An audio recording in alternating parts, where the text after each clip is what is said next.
Welcome to Talk Purpose and Truth, shifting you into higher consciousness. A show that elevates, uplifts, and encourages listeners to grow, heal, awaken, and evolve. Eden and Kim include bold topics, interviews with inspiring guests, experts, and celebrities, intuitive readings, channeled messages, mental health awareness, and hot topics to expand your awareness. Tune in for unprecedented truth, authenticity, on-purpose discussions, and magical moments. I was very excited to be able to connect with this guest and get him on the show. We're honored to have him.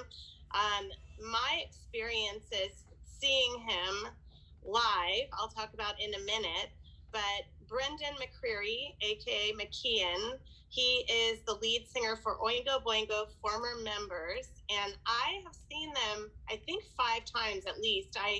The first time I ever saw him, but I just say him because he's the only one on the show right now.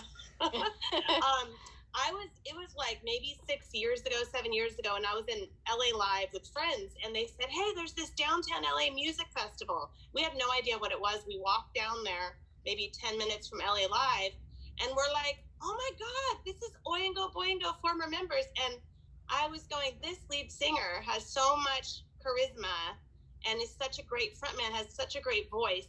And so we loved seeing them and ended up seeing them again at the Coach House and in Ventura, downtown Ventura, at a drive-in concert during the pandemic.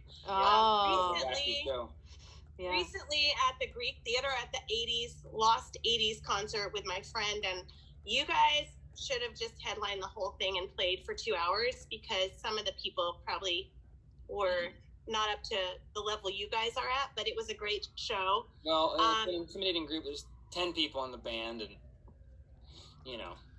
Right. He recently did a song for a Christmas sale on the Hallmark Channel, which is a holiday movie out. And he has other bands, Crisis Couture.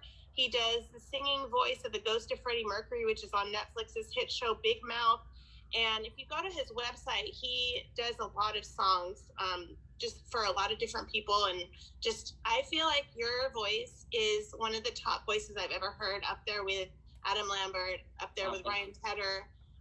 So welcome, Brendan. Hello. Thank you for having me. We're excited to You're have welcome. you. Yeah.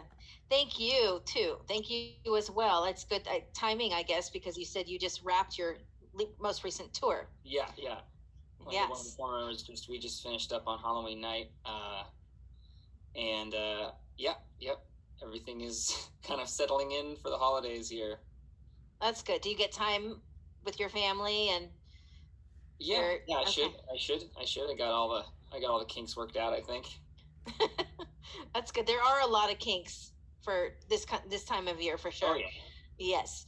So how did you get into the performing? And we really want to know a lot about what your upbringing was. On our show, we like to talk about mental health a lot. So we like to get personal. So anything you'd like to share with that. And we also know that your brother is Bear McCreary, the famous film composer. And he's also done composing for some TV shows. What shows? So I have 3 questions I just asked you. Yes. Upbringing, personal stuff, and how'd you get into it? What's your upbringing? Just tell us about your whole life. Your deepest, darkest secrets. Okay. Might save the deepest, darkest ones for the next time I'm on, but let's see. So Bear and I grew up in Bellingham, Washington, which is one of the last towns that you can be in before you're inside of Canada. It's like way up near the border. And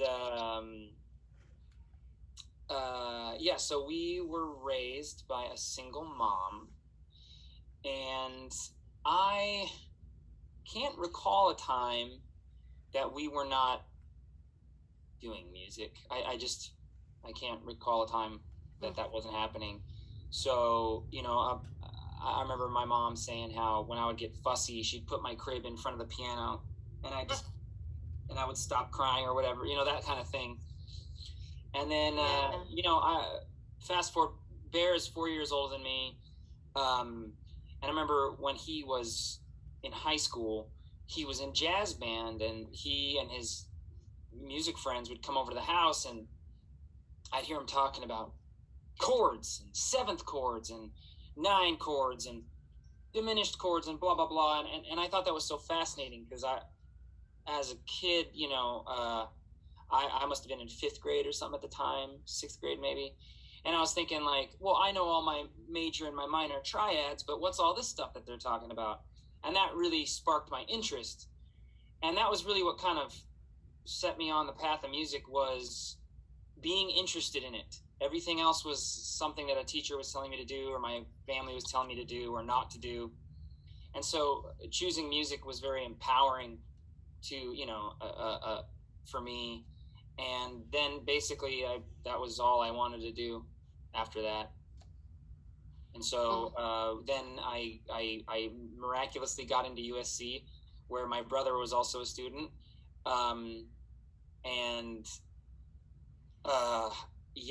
I'll fast forward. I got out of USC. I was a preschool teacher for 8 years. Oh, wow. Decade, yeah. A preschool music teacher. Oh, cool. And during that time, I had bands. I had all kinds of bands and stuff. And but I joined Oingo Boingo Former Members, or what would be Oingo Boingo Former Members, in 2003. Oh, wow. 2004. So like pushing 20 years with a short hiatus in the middle where I wasn't the lead singer for a little bit. But so I've been doing that for a long time. And now I'm here. Some stuff happened in between there, and now I'm here. Really? Mm-hmm. Lots. I'm sure lots. You're in other band too. Another one or 2 other ones. Well, I have my pop outfit, which is just called McKean, which is a mashup of my Irish name and my Armenian name. Ah, nice. Yeah. So my Irish name is obviously McCreary, and my mother's name is Kalpakian, and so I kind of mash those up. And then I have a metal band called Crisis Couture. Wow. It's more alternative metal, so it's not like straight ahead metal. It's more like System of a Down meets Red Hot Chili Peppers meets Oingo Boingo. I heard, I thought it was cool. Very unique. It is very unique. Yeah. So how did you start getting into working with Oingo Boingo Former Members, and what did it feel like? Did you feel any pressure, or did it come real naturally to you? Yeah, no. It was a bit of a nightmare. I'm going to tell you the tall tale version. This is not the true. This is not the true version, but it's slightly more exciting than the true version, but only slightly. So Johnny Vatos Hernandez was trying to put this together, this reunion basically, and he saw me singing at a club at the Knitting Factory, and he asked me to do it. And I think he must have been either desperate or you were really good, or maybe I was really good, which is maybe a combination of the two, because he didn't really know what I was capable of, and I didn't know what I was capable of at the time. I just grew up listening to Boingo, and I already had like encyclopedic knowledge of stuff. So like that was pretty wild. The true version of the story is Bear had, when he moved to LA, he slowly started ingratiating himself with members of Oingo Boingo and working his way up to like the key guys, John Avila, Bartek, and Vatos. And so he had met Vatos at a summer solstice party. And I guess John must have told him about what he was trying to do, and Bear was like, well, you should talk to my brother. So that's the true story. I like the version of the story where he just sees me at a club and he's like, whoa, I need that guy. Whoa. I think maybe it was a combination though, because if you weren't good, I don't think he would have bothered to ask. Well, the thing is I wasn't good.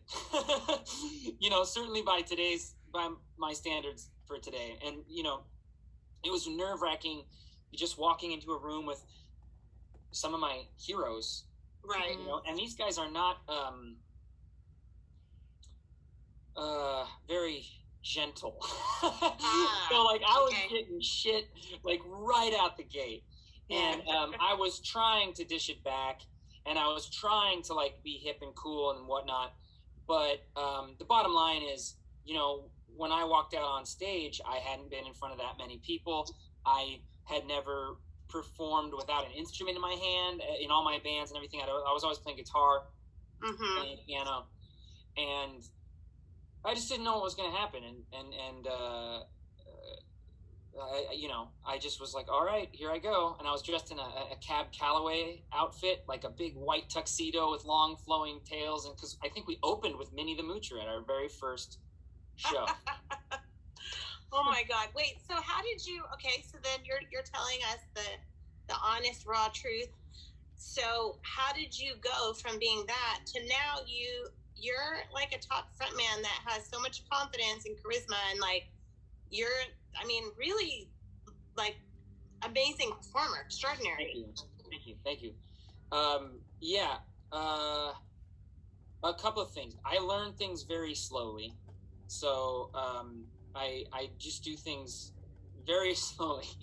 So I would say like the first few years I was good, but not like, definitely not what I am today, which is, I'm good. So, it's a long time. And there was a lot of, I remember there was a defining sort of moment when I would really beat myself up over these performances. And, I would get such incredible stage fright, and I still do. But I remember after the shows, any shows, whether it was a Boingo show or one of my own shows, and I would be like sick to my stomach afterwards, where I'd be beating myself up so much and hating on myself for, oh, you botched this and you botched that and blah, blah, blah, blah, blah.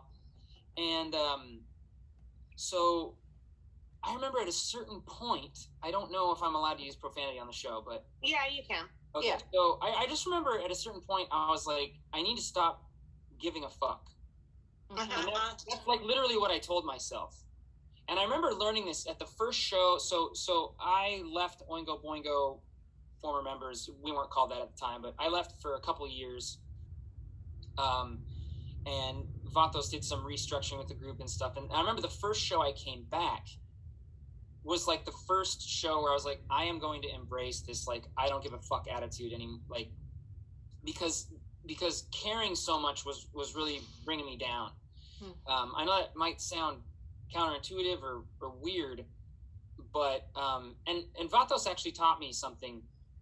One of the most important lessons I've ever learned. He was in one of my bands like way back in the day, and we were playing this song called Jeremiah Dines Alone, and it's a story song. It's kind of like a Beatles song. It was about this guy that I saw at a restaurant waiting for his date that never came, and he was dressed to the nines, and it was very sad to, closing, and so the song is just a quirky little song, very jazzy little tune.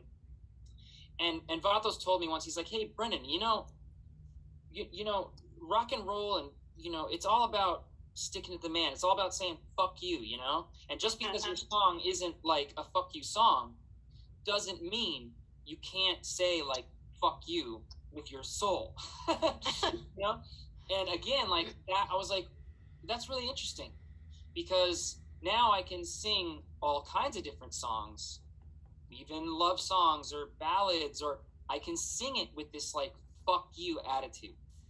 And that was very empowering to me. Obviously, I care deeply about Oingo Boingo and my performance, and, obviously, but just sort of like allowing myself to let go of the care and just be like, and just go in there and just be like, I don't give a fuck. Yeah. And that's when I started kind of becoming the entity that you've been seeing, was when I just started relinquishing my responsibility, just like all these sort of burdensome feelings, these burdensome attitudes. And that just let me kind of unleash on stage. And then from there, I started really just, start going bonkers. And boingo is a very, it's very insane music.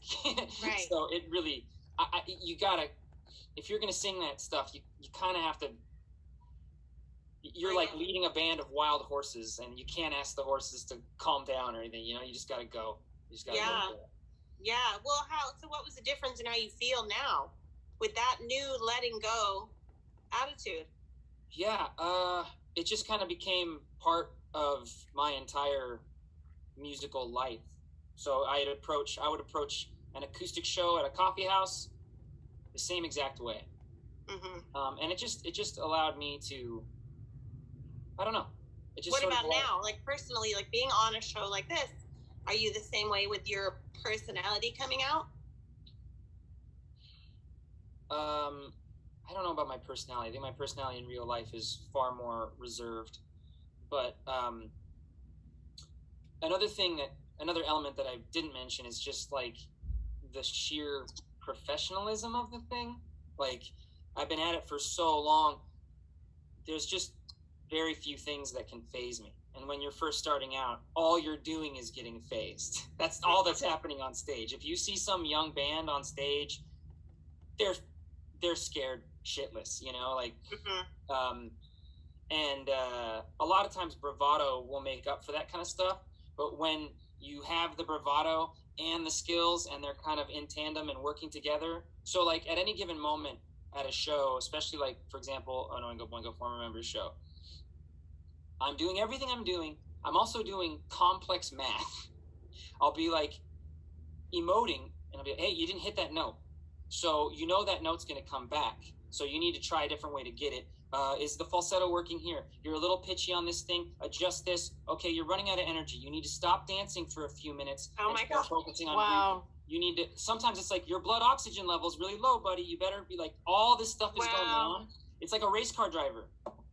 Oh my gosh. That's awesome to hear that though, because you're putting us in the mind of like a lead singer, and you're obviously very intelligent.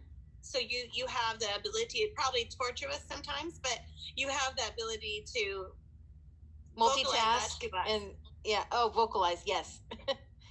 Wow, that was fascinating to hear. Yeah. Yeah, it becomes a little bit of a science at times. Yeah. Are you planning? Is Oingo Boingo Former Members? It's like a tongue twister. Planning to tour again in the future? Yeah, I mean, ordinarily, outside of extremely earth-shattering pandemics, we usually do a tour in May, and we usually do a tour in October, with maybe some odd dates here and there throughout the summer. We just played Catalina earlier this year.